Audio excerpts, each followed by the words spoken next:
Hi all.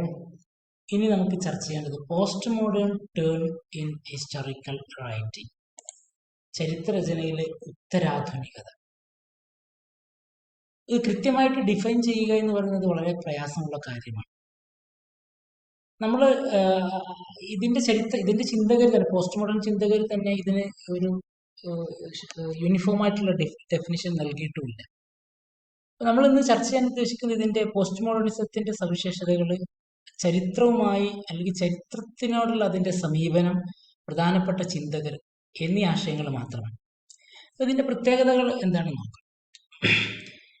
ഇത് ഒരു intellectual movement ആണ്. അമേരിക്കയിൽ, യൂറോപ്പിൽ രണ്ടാം ലോക മഹായുദ്ധാനന്തരം ഡെവലപ്പ് ചെയ്ത ഒരു ഇന്റലക്ച്വൽ മൂവ്മെന്റ് ആണ്. അത് സാമൂഹിക ശാസ്ത്ര വിജ്ഞാനങ്ങളിലെല്ലാം പ്രതിഫലിച്ചിട്ടുണ്ട്. Philosophy, literature, arts, architecture, history തുടങ്ങിയിട്ടുള്ള സാമൂഹിക ശാസ്ത്ര വിജ്ഞാനങ്ങളെയെല്ലാം സ്വാധീനിക്കുകയും അതിലെല്ലാം പിന്നീട് റിഫ്ലക്ട് ചെയ്യുകയും ചെയ്യുക ഒരാശയമാണ് പോസ്റ്റ് മോഡേണിസം. മോഡേണിറ്റി എന്ന് പറയുന്നത് 18ാം നൂറ്റാണ്ടിൽ തുടങ്ങി. നവോത്ഥാനത്തിനും ജ്ഞാനോദയവാദത്തിനും ഒക്കെ ശേഷം 18ാം നൂറ്റാണ്ടിൽ ആരംഭിക്കുകയും രണ്ടാം ലോക മഹായുദ്ധത്തോടെ അവസാനിക്കുകയും ചെയ്ത ഒരു യുഗമാണ് മോഡേണിറ്റി. അഥവാ ഇൻഡസ്ട്രിയൽ ക്യാപിറ്റലിസത്തിന്റെ വളർച്ചയോടുകൂടി അതിന്റെ വളർച്ചയുടെയും പതനത്തിന്റെയും ഒരു കാലഘട്ടമാണ് മോഡേണിറ്റി എന്ന് പറയുന്ന യുഗം. അതിനുശേഷമുള്ള കാലമാണ് പോസ്റ്റ് മോഡേണിറ്റി. ഈ പോസ്റ്റ് മോഡേണിറ്റിയിൽ ഉണ്ടായ ആശയമാണ് പോസ്റ്റ് മോഡേണിസം. അല്ലെങ്കിൽ പോസ്റ്റ് മോഡേണിസത്തെ റിയാക്ഷൻ ടു മോഡേണിസം എന്ന് പറയാം, അല്ലെങ്കിൽ ഇതിന്റെ തുടർച്ചയായിട്ട് കണക്കാക്കുന്നതാണ്. മോഡേണിസത്തിന്റെ ഒരു continuation of modernism, that is what is post modernism എന്ന് പറയുന്നവരുമുണ്ട്. Post modernity is the period after modernity. 1980 ആധുനികതയിലുണ്ടായ സങ്കല്പങ്ങളായിട്ടുള്ള റേഷണലിസം, ഹ്യൂമനിസം, മാനവികത, യൂണിവേഴ്സലിസം, വസ്തുനിഷ്ഠത, ഒബ്ജക്ടിവിറ്റി, അതോടൊപ്പം ശാസ്ത്രത്തിലുള്ള അമിതമായ വിശ്വാസം എന്നിവയെല്ലാം ഉത്തരാധുനികത അസ്ഥിരമാക്കുന്നുണ്ട്. ഈ ആശയങ്ങളെല്ലാം ഉത്തരാധുനികത പുറന്തള്ളുന്നുണ്ട്. And its rejects the idea of foundation of truth. സത്യം, ട്രൂത്ത് അല്ലെങ്കിൽ അതോടൊപ്പം പ്രോഗ്രസ് എന്നീ ആശയങ്ങളുടെ അടിസ്ഥാനവും ചോദ്യം ചെയ്യപ്പെടുന്നു. അറിവുകൾ ആപേക്ഷികമാണ്, ഓരോരുത്തർക്കും വ്യത്യാസപ്പെട്ടിരിക്കുന്ന തത്വമാണ് ഉത്തരാധുനികത അംഗീകരിക്കുന്നത്. ഭാഷ യാഥാർത്ഥ്യത്തെ പ്രതിനിധാനം ചെയ്യുന്നില്ല. സത്യം ഒരിക്കലും അറിയാൻ സാധിക്കുകയില്ല എന്നുള്ളതാണ് ഇവരുടെ പ്രധാനപ്പെട്ട ഒരു ആശയം. Everything is constructed by social, cultural and linguistic convention. Postmodernism and history. ചരിത്രരചനയില് അല്ലെങ്കിൽ മെയിൻ സ്ട്രീം ചരിത്രരചനയെ അങ്ങേയറ്റം വിമർശിക്കുന്ന ഒരു ആശയമാണ് പോസ്റ്റ് മോഡേണിസം. അത് അങ്ങേയറ്റ വിമർശനമാണ്, അല്ലെങ്കിൽ ചരിത്രത്തിന്റെ അടിസ്ഥാന ആശയത്തെ പോലും വിമർശിക്കുന്ന ഒരു ആശയമാണ് പോസ്റ്റ് മോഡേണിസം. ചരിത്രരചനയിൽ പുതിയ രീതിശാസ്ത്രമോ പരിഷ്കാരമോ ഒന്നും പോസ്റ്റ് മോഡേണിസം അവതരിപ്പിക്കുന്നില്ല. എന്നാൽ ചരിത്രത്തെ കൺസെപ്ച്വലൈസ് ചെയ്യുന്ന, ചരിത്രം എന്ന വിജ്ഞാനത്തെ മനസ്സിലാക്കുന്ന അതിനടുത്ത് കാര്യമായ വിപ്ലവകരമായ മാറ്റങ്ങൾ ഉണ്ടാക്കുന്നുണ്ട് post modernism. It is a philosophical view of objective truth does not exist. വസ്തുനിഷ്ഠമായ സത്യം ഇല്ല, വസ്തുനിഷ്ഠത ഇല്ല എന്നുള്ളതാണ് ഇവരുടെ ഒരു അടിസ്ഥാനപരമായിട്ടുള്ള ഒരു argument. Every one has their own truth. സത്യം എന്ന് പറയുന്ന ഓരോരുത്തർക്കും ഓരോ പോലെയാണ്.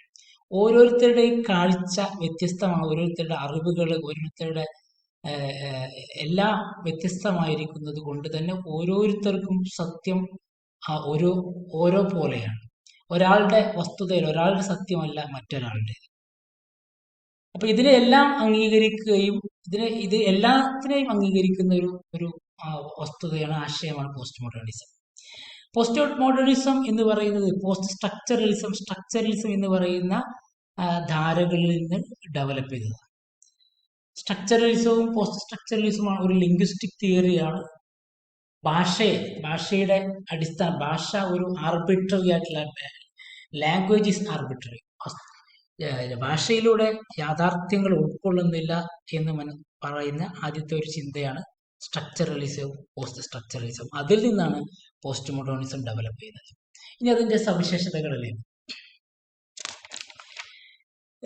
മനുഷ്യർക്ക് യാഥാർത്ഥ്യം അറിയാൻ കഴിയില്ല, അതിന് ഒരു മാർഗവുമില്ല എന്നുള്ളതാണ് ഇവർ മുന്നോട്ട് വെക്കുന്ന ഒരു അല്ലെങ്കിൽ പോസ്റ്റ് മോഡേണിസത്തിന്റെ ഒരു പ്രത്യേകത.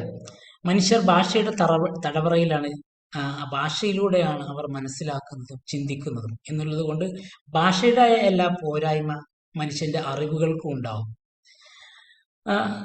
മനുഷ്യർ ഭാഷയിലൂടെയാണ് റിയാലിറ്റിയെ നിർമ്മിച്ചെടുക്കുന്നത്. അതുകൊണ്ട് തന്നെ ഭാഷ രൂപപ്പെടുത്തിയവരുടെ റിയാലിറ്റിയിലൂടെയാണ് യഥാർത്ഥത്തിൽ നിലനിൽക്കുന്നത്.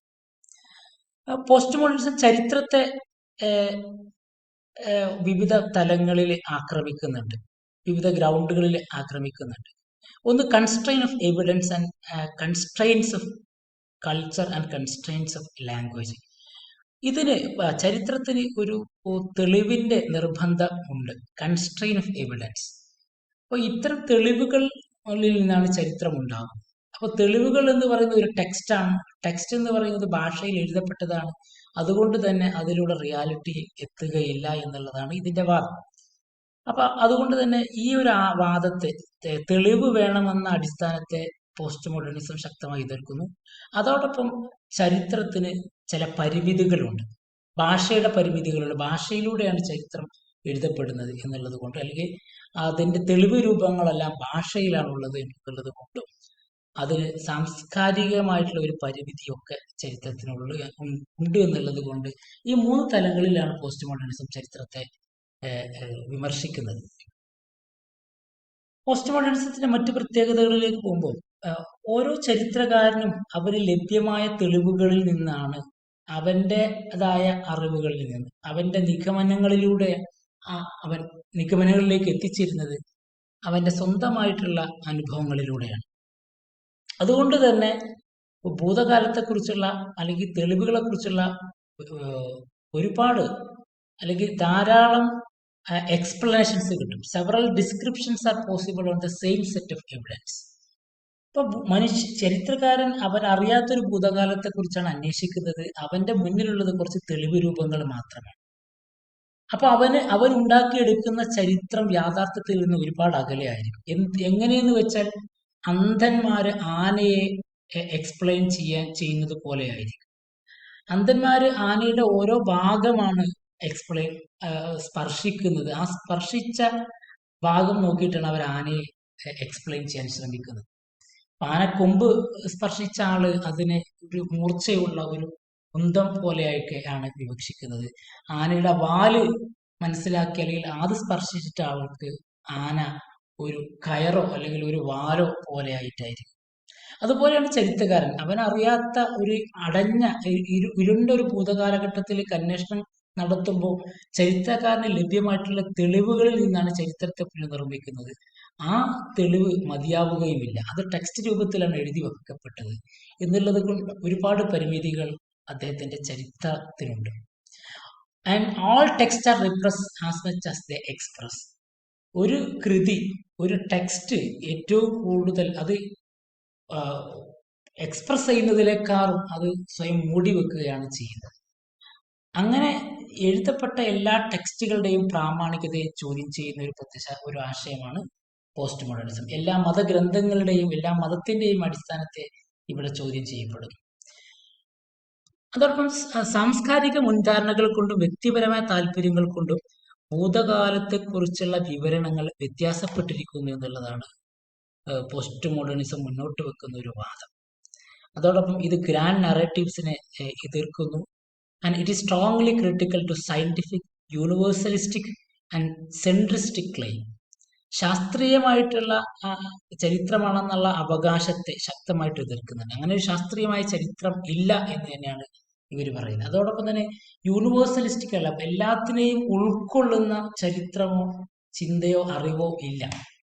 ഇത്തരം വാദഗതികളെയെല്ലാം, അതുപോലെ തന്നെ സെൻട്രിസ്റ്റിക്, ഏതെങ്കിലും യൂറോസെൻട്രിക് ആയിട്ടുള്ള ചരിത്രം, ഇങ്ങനെയുള്ളതിനെ എല്ലാം എതിർക്കുന്ന ഒരു ചിന്താ പദ്ധതിയാണ് പോസ്റ്റ് മോഡേണിസം. ഇനി പോസ്റ്റ് മോഡേണിസം പൂർണ്ണമായിട്ട് എതിർക്കുന്ന മറ്റു ചില ചരിത്ര അവകാശവാദങ്ങളുണ്ട്.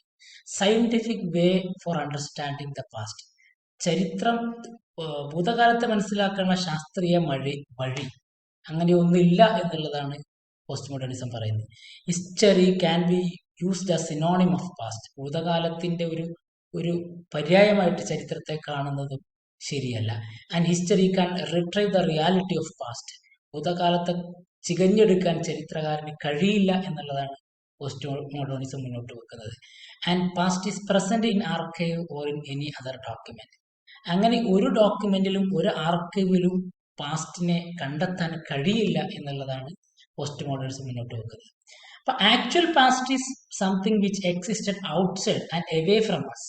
യഥാർത്ഥ ഭൂതകാലം എന്ന് പറയുന്നത് നമുക്കൊന്നും റീച്ച് ചെയ്യുന്ന അല്ലെങ്കിൽ നമുക്കൊന്നും കണ്ടെത്താൻ പറ്റുന്നിടത്തല്ല, അതിന്റെ അപ്പുറത്താണ് യഥാർത്ഥ ഭൂതകാലം. അതുകൊണ്ട് തന്നെ ഈ ചരിത്രം എന്ന് പറയുന്നത് only a narrative of the past. ഭൂതകാലത്തെ കുറിച്ചുള്ള ഒരു വിശകലനമാണ്, ഒരു കാഴ്ചപ്പാട്, ഒരു പെർസ്പെക്റ്റീവ് മാത്രമാണ് എന്നാണ് പോസ്റ്റ് മോഡേണിസം മുന്നോട്ട് വെക്കുന്നത്. പോസ്റ്റ് മോഡേണിസ്റ്റ് പ്രധാനപ്പെട്ട ചിന്തകരാണ് Jean Francois Lyotard, Jean Baudrillard, Keith Jenkins, Frank Ankersmit തുടങ്ങിയ ആളുകൾ. അതോടൊപ്പം Roland Barthes, Michel Foucault, Jacques Derrida തുടങ്ങിയ സ്ട്രക്ചറലിസ്റ്റുകൾ അഥവാ പോസ്റ്റ് സ്ട്രക്ചറലിസ്റ്റുകളും ഇതിൽ ഉൾപ്പെടുന്നവരാണ്. ഇതിലെ പ്രധാനപ്പെട്ട പോസ്റ്റ് മോഡേൺ തിങ്കേഴ്സ് ആയിട്ടുള്ള ലിയോത്താർഡ്, ബോഡ്രിയാൻ ആൻഡ് കീത്ത് ജെങ്കിൻസ്, ഇവരെ കുറിച്ചുള്ള ഒന്ന് രണ്ട് ആശയങ്ങൾ കൂടി നമുക്ക് ചർച്ച ചെയ്യാം. ആദ്യം ജീൻ ഫ്രാങ്കേഴ്സ് ലിയോത്താർഡ്. അദ്ദേഹം ഒരു ഫ്രഞ്ച് ഫിലോസഫറാണ്, സോഷ്യോളജിസ്റ്റ് ആണ്. അദ്ദേഹം 1970-കളിൽ അവതരിപ്പിച്ച അദ്ദേഹത്തിന്റെ ചിന്തകളാണ് അദ്ദേഹത്തിന്റെ കൃതികളിലൂടെ post modern condition, a report on knowledge എന്ന് പറയുന്ന കൃതിയിലൂടെ പോസ്റ്റ് മോഡേണിസം ഡെവലപ്പ് ചെയ്യുന്നത്. അദ്ദേഹം പോസ്റ്റ് മോഡേണിസത്തെ വിവക്ഷിച്ചിരിക്കുന്നത് incredulity towards meta narratives, meta നറേറ്റീവ്സിനോടുള്ള ഒരു അവിശ്വാസം എന്നാണ് പോസ്റ്റ് മോഡേണിസം അദ്ദേഹം ഡിഫൈൻ ചെയ്തത്. മെറ്റാ നറേറ്റീവ്സ് എന്ന് പറയുന്നത് any narratives which provides a schematic world view. Jean Baudrillard, അദ്ദേഹം ഒരു ഫ്രഞ്ച് സോഷ്യോളജിസ്റ്റ് ആണ്, ഫിലോസഫറാണ്, കൾച്ചറൽ തിയറിസ്റ്റ് ആണ്. ഒരുപാട് മേഖലകളിൽ അദ്ദേഹം ഗവേഷണങ്ങൾ നടത്തിയിട്ടുണ്ട്, പഠനങ്ങൾ നടത്തിയിട്ടുണ്ട്. അദ്ദേഹത്തിന്റെ വ്യത്യസ്തമായിട്ടുള്ള രചനകളുണ്ട്.